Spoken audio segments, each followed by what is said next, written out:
friends, what's up? How are you? I am back today with another kind of informative video, especially in the financial world, talking about married finances. This video is not only for married people. This video I'm also talking about investments, Roth IRAs, 401ks, life insurance, all that type of stuff. So even if you're not getting married soon, it's good stuff to know. If you are getting married, I'm also talking about how Brooke and I share finances together. If you are choosing to share finances with your spouse completely, this video will help you get like a clear insight to how we do it, maybe help you figure out how you want to do it. I read a statistic the other day that like 56% of married millennials don't share their bank account with their partner. So that's interesting to me. The majority of people now have their own separate finances. Totally fine, totally cool. Brooke and I share, kind of briefly talking about what we do. Yet again, I will be very open and honest and vulnerable and use real numbers so you know where we are, how much we allocate to different things, and what's going on in our financial world. We have been meeting with a financial advisor, which I have mentioned in a previous video. That has helped us figure out exactly what to do a lot. And small disclaimer, the reason that we have an emergency fund fully built out, half of it was our savings. We saved really, really hard. Another half is we did get a super small little inheritance from a family property that sold, and that we have not touched. We have just put towards our emergency fund and investment.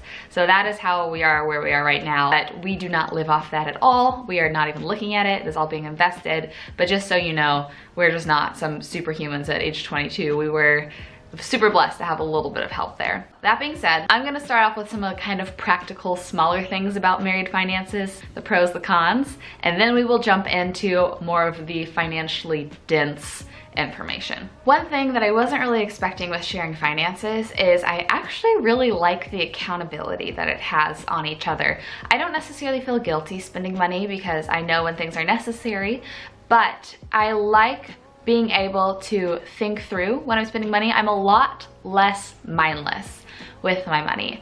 It's almost like having a gym partner that you meet at the gym every morning. Some people might hate that. Some people might be like, don't make me go to the gym, but I actually really like it. I like knowing that another person sees all of my purchases because it really holds me accountable. So that's been interesting. I didn't necessarily think I would like that. One thing that was mentioned in Financial Peace University, which is a Dave Ramsey program that we took together, it's like 10 or 12 weeks long, we took it through our church, is having a specific price point that once you spend above that price point, it's good to maybe consult each other since you are sharing finances. We don't necessarily have a specific price point. If purchases are more than $50 to $75, we'll kind of be like, hey, I need to buy this, is that cool, type of thing. More out of respect than anything else. Things like groceries, $100 every week, that's kind of more of a bill in our eyes, so I don't tell him, hey, I'm buying groceries again today like I do every Monday. Another thing we do is all of our bills are on auto pay, all of them. I don't want to think about them, I don't want to forget them, that's just way too stressful, so they all are just automatic, come out of our account immediately. And then I feel like I'm pretty good at justifying what things are necessary and what things are splurges, like face wash, face lotion, things like that that boys might not use. For us, that's a little bit more of a necessity. It'd be hard for me to go without it. But things like a new outfit or a new eyeshadow palette, those are more of splurges. That is not something that I'm just gonna go willy-nilly buy without a purpose. If I pick up a babysitting job on the weekend and that's extra income that I wouldn't normally have, I don't feel guilty using that to buy some more splurgy items. Or my birthday, not that long ago, I did go and splurge some. Most of it was from gift cards from my parents and grandparents, but I took myself to lunch. Now to the more financial stuff. We have been working with a financial advisor, as I mentioned, to set up things like investment accounts, Roth IRAs, life insurance, all of that. The one interesting thing that we are working on right now is our IRAs, our retirement accounts. So Brooke has an adult job, kind of like a corporate job, that they offer a 401k with a matching policy.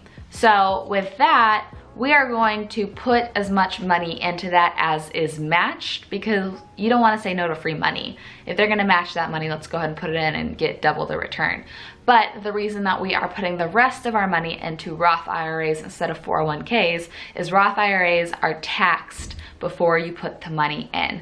So as it grows, all that money is yours once you take it out. Tax rates, according to my financial advisor, are only going to go up from here on out, so it's better to be taxed now than to be taxed later. 401ks, on the other hand, the money you put in is not taxed. It comes straight from your paycheck, which is awesome. You get to put in more money, but when you pull that out, when you retire, a lot of that money is going to go to taxes. So you look at that bank account and you think you have $3 million, and then once you pull it out, you have 2 point something. So it's maybe just a mind game for me, but according to my financial advisor, you actually come out on top with a Roth IRA, taking out those smaller taxes now rather than those bigger taxes later. Because of that, you can only put in $6,000 a year into a Roth IRA, and we try to max that out every year. So we put $500 into my account, $500 into his account, and then the little bit of money that his company will match into his 401k. My social media job pays $650 a month before taxes, so I have about $500 a month after taxes, which just goes straight into my Roth IRA. So that job is my retirement job that will pay for me to retire one day. Another thing that we are doing is an investment account. As I previously mentioned, we got a small inheritance from a property selling that has been in our family for like 125 years. One thing we did is we have an emergency fund that will cover us for about 8 to 10 months. So we have $20,000 in that account, which sounds like a lot of money, I know. And the majority of that was us saving. We saved $15,000 to $18,000 on our own to put into that account that we will not touch unless something goes very wrong. The rest of that came from that inheritance, and the remaining of that small inheritance, along with the rest of our savings, goes into investments. So what we set up is a very low risk, diversified portfolio with our financial advisor. One interesting thing. So our Roth IRAs are going to be high risk because the longer you have, the best it is to be higher risk, because it's more aggressive. And we have what, like 50 years till we retire? So it's going to do this, but it will go up over 50 years no matter what, more aggressively, and most likely more of a steep incline. So we will end up making more money. Our investments that are not for retirement, we're hoping to use for things like buying a house. If I have my way, we'll buy a house in like 7 years. So that is considered a relatively short-term investment. Because of that, we are doing not as aggressive, a little bit safer of an investment. And one way to be safe is to make the portfolio super diversified. So what that means is the money that we are investing, some of it goes into small businesses, which are a little more risky. A lot of it goes into big businesses like Amazon, Target. I don't know if those are specific businesses that our money is going towards, but big ones that are more steady. They'll grow more slowly, but they're less likely to dip off. Stocks, and then international things. International things are a little bit riskier too. So we put the majority of our money into those bigger businesses, but then also some of it into those smaller businesses that could maybe take off and grow super fast or could maybe plummet. If you're being super aggressive, it's good to invest into those kind of wild card things like smaller businesses. But since we want to see some steady growth, we're putting a lot of our money into those big, stable businesses and some little bits of money into the smaller ones so that hopefully it will just very steadily go up. Whereas our IRAs will do this, but go up over time no matter what, hopefully at a more aggressive and more beneficial rate. So as I mentioned, we have that emergency fund with $20,000 in it that we are hoping to never ever need to touch. That is for big things. That is for if we lose our job, if something crazy happens, if our house burns down, I don't know. If something really bad happens, that's what we're hoping to live off of. On the other hand, the way we do our checking and savings accounts is a little bit different. Our checkings account, we probably keep too much money in, and that is what we obviously pay groceries and date nights and bills and everything like that comes out of that. We have a separate savings account just at our bank where we keep about $5,000 in, which is also probably too much. We just like to play it on the safe side. And that is for our rent and for smaller things that might go wrong, like car troubles, like if we have to place a $1,000 part. We wouldn't take it out of our emergency fund, we'd take it out of this kind of like mini emergency fund, if that makes sense. So one thing that we do is each time Brooks gets a paycheck, since he gets one basically 2 times a month, we take out $800, which is half of rent, and we put it into that other saving account so that we don't look at our bank account and think that we have $1,500, $1,600 more dollars than we actually have. Rent is inevitable, that will come out. So we like to just take that big chunk of money right out of our checking account so we don't think we have more money than we have. So it's time to pay rent, we will write a check and then put that money from that savings account back into our checking account for it to go right out through a check. That's just like a weird personal thing that we like to do to like never feel like we have more money than we have.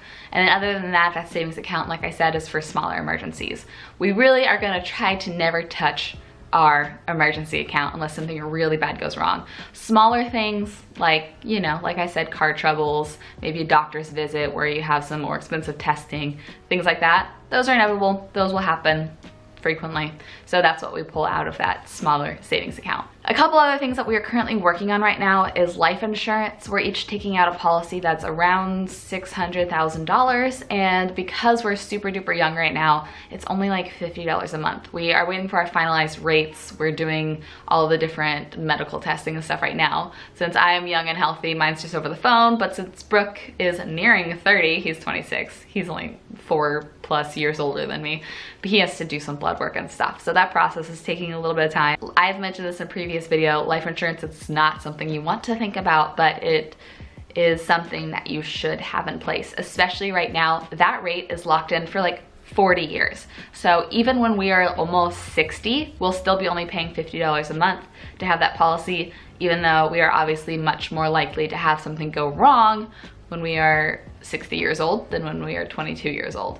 So it's good to get that in place now to lock it in for a long-term policy. And the hope is once we're 60 and that term of life insurance policy is up, most people would get a new policy, which would then be like $200-300 a month or whatever.